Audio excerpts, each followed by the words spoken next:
अर्थशास्त्राचा अभ्यास करत असताना नोट्स किती इम्पॉर्टंट असतात ते आजचा व्हिडिओ बघितल्यानंतर तुम्हाला समजेल. तुमच्यापैकी मॅक्सिमम जणांना माहिती आहे की DA2 अकॅडमीची बिग बुल बॅच जे की ॲप्लिकेशनवर लॉन्च झालेली आहे. त्याच्यामध्ये अर्थशास्त्र सुरुवातीच्या धड्यापासून शेवटपर्यंत शिकवण्यात येतो. प्लस मुलांना नोट्स सुद्धा प्रोव्हाइड करण्यात येतात.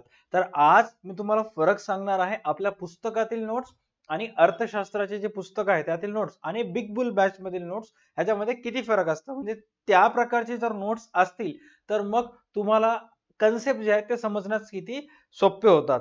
नमस्कार, DA2 अकॅडमीच्या आणखी एका ब्रँड न्यू व्हिडिओमध्ये मी प्रसाद सर तुमच्यापैकी प्रत्येकांचं स्वागत करतोय.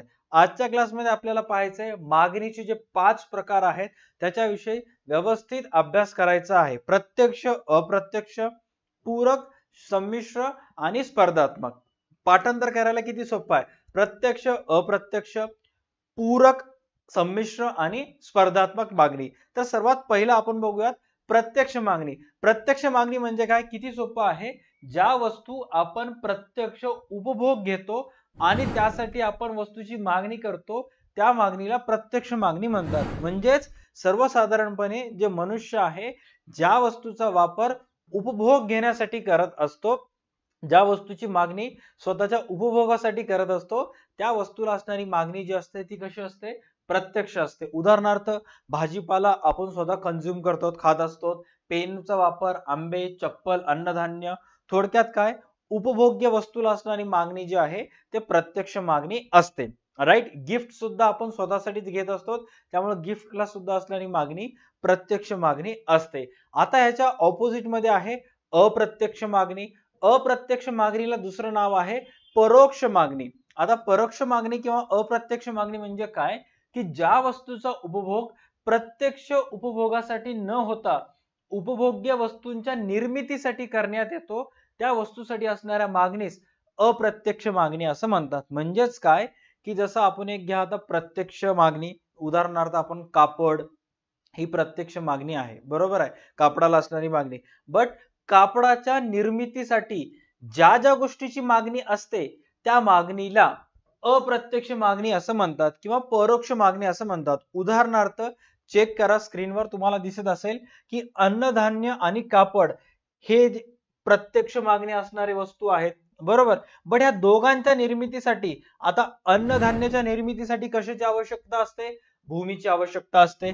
कपड्याच्या निर्मितीसाठी कापूस आवश्यक असतो, यंत्र आवश्यक असतात, मजूर आवश्यक असतात. मग याच असणारी मागणी कशी असते, अप्रत्यक्ष मागणी असते. म्हणजेच काय, उपभोग्य वस्तूंची मागणी प्रत्यक्ष असते आणि उपभोग्य वस्तूंच्या निर्मितीसाठी लागणारे जे वस्तू असतात त्या सर्व वस्तूंची मागणी कशी असते, अप्रत्यक्ष असते. म्हणजे नोट्स जर असतील तर तुम्हाला असं सिस्टमॅटिक पद्धतीने सर्व गोष्टी क्लिअर होतात.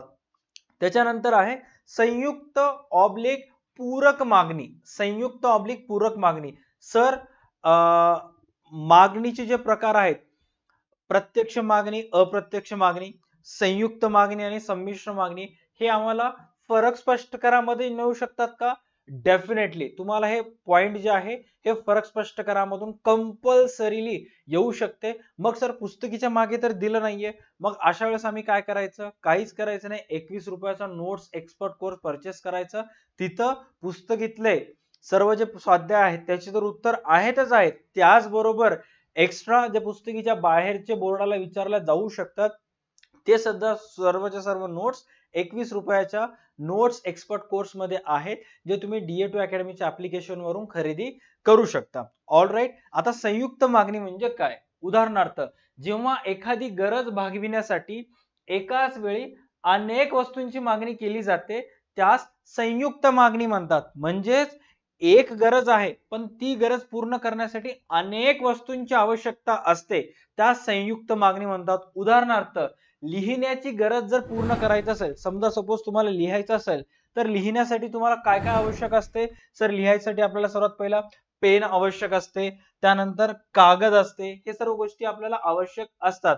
त्यामुळं त्या मागणीला कोणती मागणी म्हणण्यात येते, संयुक्त मागणी किंवा पूरक मागणी. म्हणजे गरज एक असते, गरज भागवण्यासाठी लागणारे वस्तू अनेक असतात, त्या मागणीस कोणती मागणी म्हणतात, संयुक्त मागणी. आणखी एक एक्स्ट्रा घ्यायचं असेल, प्रवास. आता तुम्हाला ट्रॅव्हलिंग जर करायचं असेल तर मग काय काय गोष्टी आवश्यक आहेत? सर प्रवास करायचा असेल तर सर्वात पहिला आपल्याला वाहन आवश्यक आहे, इंधन पेट्रोल डिझेल आवश्यक आहे, रस्ता आवश्यक आहे. आता प्रवास ही एक गरज आहे, ती गरज पूर्ण करण्यासाठी रस्ता, पेट्रोल डिझेल, वाहन हे सर्व गोष्टी आवश्यक आहेत. म्हणजेच काय, त्या सर्व गोष्टींना असणारी मागणी कशी आहे? संयुक्त मागणी किंवा पूरक मागणी असते. त्याच्यानंतर चौथा पॉइंट आहे संमिश्र मागणी. सर संमिश्र मागणी म्हणजेच काय? किंवा एक्झाम्पल मध्ये जर बघायचं असेल, अगोदर विश्लेषण पाहूयात. दोन किंवा अधिक उपयोगासाठी ज्या वस्तूंचा वापर केला जातो त्या वस्तूसाठी असणारी मागणी ही संमिश्र मागणी असते. उदाहरणार्थ नीट लक्षात घ्या, असे काही काही वस्तू बाजारामध्ये उपलब्ध असतात किंवा निसर्गामध्ये असतात की त्या एका वस्तूच्या आधारे आपल्याला अनेक गरजा भागवता येतात. मग त्या एका वस्तूसाठी असणारी मागणी कशी असते? संमिश्र मागणी असते. उदाहरणार्थ काय? चेक करा, वीज व पाणी ह्यामुळे एकापेक्षा अधिक गरजा भागवतात. जसे की विजेचा वापर तुम्ही मोबाईल चार्जिंग साठी करता, कोणी कोणी त्याची बाईक चार्जिंग साठी करत असते, प्रकाशासाठी करत असता, फॅन चालू करून हवा येण्यासाठी करत असता, तुमची आई किचन मध्ये ओव्हन किंवा मिक्सर साठी वापर करत असता. म्हणजे गरजा अनेक आहेत पण गरज भागवण्यासाठी लागणारी वस्तू वीज एकच आहे. मग विजेची मागणी कशी असते? संमिश्र मागणी असते. पाण्याचा वापर तुम्ही स्वच्छ राहण्यासाठी करता, अनेक ठिकाणी स्वयंपाक बनवण्यासाठी पाण्याचा वापर करण्यात येत असतो, तर पाण्या किंवा तहान भागवण्यासाठी सुद्धा पाण्याचा वापर होतो. मग पाण्याला असणारी मागणी कशी आहे? संमिश्र मागणी आहे. बघा दोन हे अल्टरनेटिव्हली आहेत. म्हणजे उदाहरणार्थ तुम्हाला गरज एक आहे पण वस्तू अनेक लागायलेत तर मग संयुक्त मागणी. उदाहरणार्थ काय सांगितलं होतं? प्रवासाची आवश्यक, प्रवास ही तुमची गरज आहे, मग प्रवासासाठी वाहन, त्या वाहनात इंधन आणि वाहन ज्या रस्त्यावर चालले ते रस्ता आवश्यक असतो. म्हणजेच काय असणारी मागणी संयुक्त किंवा पूरक आहे. काही काही वस्तू एक असतात, मल्टिपल कामं करत असतात, मग त्याच्यासाठी असणारी मागणी कशी असते? संमिश्र मागणी असते. त्याच्यानंतर पाचवा आहे स्पर्धात्मक मागणी. स्पर्धात्मक मागणी बद्दल काय सांगितलेले आहे? ही अशा वस्तूंची मागणी असते जे एकमेकांना पर्याय असतात. एकमेकांना पर्याय असतात म्हणजेच काय? चहा, सपोज चहा जर मिळाला नाही, कॉफीचं सेवन करतो, साखर मिळालं नाही तर गुळचं सेवन करतो, छत्री अम्ब्रेला मिळालं नाही तर रेनकोटचा वापर करतोस. म्हणजेच काय? हे एक मिळाली नाही तर दुसऱ्या वस्तूनं काम चालू शकते. ही अशा वस्तूंची मागणी असते जे एकमेकांना पर्याय असतात. पर्याय वस्तूंची मागणी स्पर्धात्मक मागणी असते. अशा पद्धतीनं जर तुम्ही नोट्स वगैरे पाहिजे असतील, आता हे फक्त पुस्तकीतील एका पॉइंट झालेला आहे. आपल्या बिग बुल बॅच मध्ये सगळेचे सगळे चॅप्टरचे असे नोट्स तुम्हाला ऑलरेडी अवेलेबल करून दिलेले आहेत. नुसतं नोट्सच नाही तर व्हिडिओ सुद्धा आहेत. हे जे व्हिडिओज तुम्ही युट्यूबवर बघता 10, 15, 20 मिनिटाचे, हे बेसिक व्हिडिओज असतात. बट आता हाच टॉपिक मी बिग बुल बॅच मध्ये जवळपास 1 ते 1.5 तास व्यवस्थित एक्सप्लेन करून सांगितलेला आहे स्टुडंटला, जेणेकरून अशा प्रकारचे क्वालिटी नोट्स मिळतील, क्वालिटी टीचिंग व्हिडिओज मिळतील किंवा एक्सप्लेनेशन मिळालं तुम्हाला, तर मग तुम्हाला सारखं रिव्हिजन करायचं गरज नाही. तुम्ही ह्याचं थोडं घेता, त्या व्हिडिओतून थोडंसं घेता, इकडून थोडंसं घेता, असं जर झालं ना मग तुम्ही कन्फ्यूज माइंड बनता. बरोबर आहे? मग हळूहळू काय होते? अभ्यासाची इच्छा होत नाही. त्यामुळे सुरुवातीपासून शेवटपर्यंत जर स्ट्रिक्ट राहिलं, एकाच टीचरकडे फोकस करून राहिलं तर सर्व गोष्टी ऑटोमॅटिकली समजतात. आय होप तुम्हाला सर्व गोष्टी क्लिअर झाल्या असतील. बिग बुल बॅच जॉईन केल्यानंतर तुम्हाला अशा पद्धतीचे नोट्स मिळतात. सर आता लेट झालेला आहे, एक्झाम्स खूप जवळ आलेले आहेत, मी काही रिझन्समुळे बिग बुल बॅच जॉईन करू शकत नाही, तर डेफिनेटली एक वेळेस ऍप्लिकेशन डाउनलोड करून मला कॉल करायचा आहे. बिग बुल बॅच वर जर काही ऑफर असेल तर नक्की मी तुम्हाला देईन. प्लस अर्थशास्त्र बरोबर ओसीएम, इकॉनॉमिक्स, अकाउंट्स, एसपी, सहकार, आर्ट्सचे राज्यशास्त्र वगैरे या सर्व विषयांचे नोट्स पाहिजे असतील तर 21 रुपयाचा नोट्स एक्सपर्ट कोर्स परचेस करा.